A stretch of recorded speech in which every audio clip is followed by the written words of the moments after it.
let me tell you about Boudica. Let's go back to around 62 BC. The Romans were up in England, right? Or in the British Isles. Well, Nero is the emperor of Rome. And so they decide, hey, listen, let's keep expanding. And they fought a bunch of tribes. And so they have the Icenians, right? The Iceni tribe. And in this tribe, there is a war king, but he's like what they call like friendly with the Romans. He says, listen, when I die, I am going to split my kingdom and half of it goes to Rome and half of it goes to my 2 daughters. Well, he dies. So what happens? Romans said, yeah, we're not going to honor a draft that was written up with a fucking savage. It's ours. And not only are they saying it's ours, we are going to, force you guys out. And when they do that, the king's wife, Boudica, she steps up and says, no, it was my husband's. I will be running it until my daughters are of age to take it. The Romans then assault the 2 daughters in front of her. She tries to intervene. They strap her up and flog her bloody. Boudica then calls a council and a meeting with all of the tribal leaders and says, listen, this is enough. And people were like, you're right.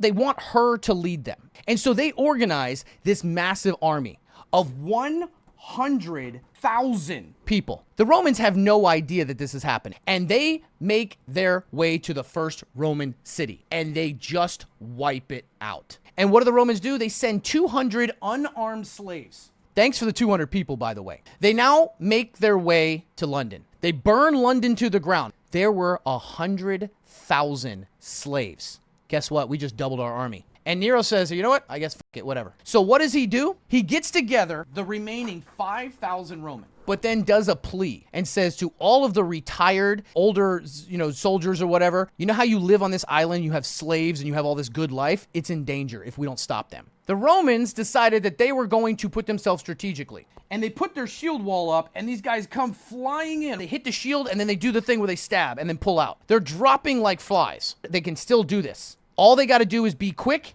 and move out and then flank. There is a wagon train behind all of these troops. They trapped themselves. And at the end of the day, 400 Romans died, 80,000 Celts, tribes people died.